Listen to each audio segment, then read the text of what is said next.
Holanda não está raia com o nosso povo, está sério. E ora que botar wak, Holanda, mas bisa nós, que nós mas tem disciplina fiscal, é uma vergonha. É uma vergonha que Holanda mas bisa nós, que nós mas tem disciplina fiscal. Nos escuta tocando de begrotingsrecht. Desde 1986, que com nossa raça tem sala aqui.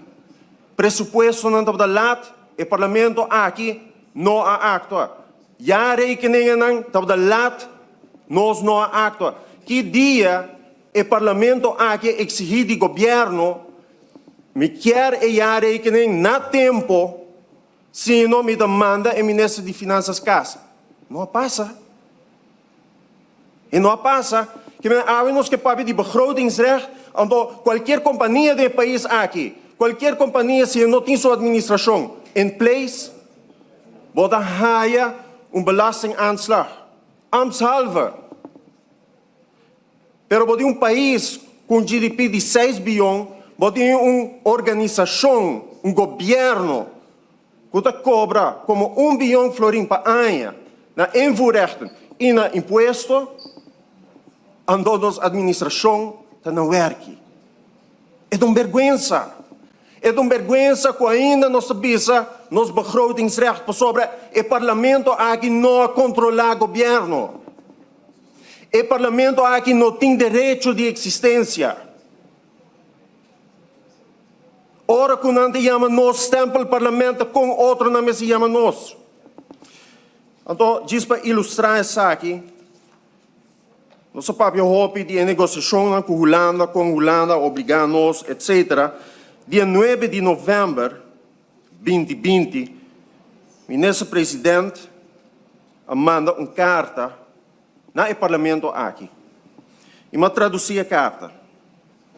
Ora está dia 9 de novembro de 2020, apreciável senhor Tyson, como follow-up, riba a carta de dia 12 de novembro, relacionada com o paquete de condições para por raia e de 3 pagos de apoio de liquidez de Holanda, é desejável que o Parlamento está dando seu apoio por escrito no governo.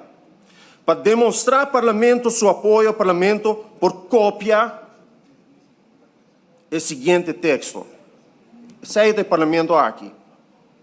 Que está sua instrução for de cocoliche.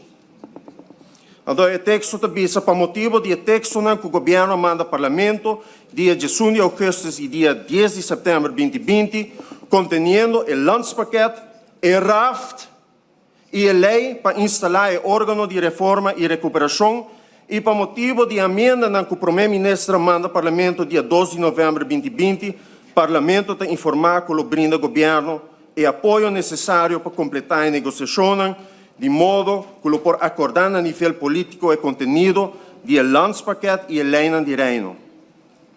Assim, está realizar a otorgação de 3 pagos de apoio de liquidez para o período de julho até dezembro de 2020. De maneira a que também iniciar o processo legislativo para a lei de reino, começando com a petição para o Conselho de Raad van State de Reino. Cordialmente, Meester E.C. Wever Cruz.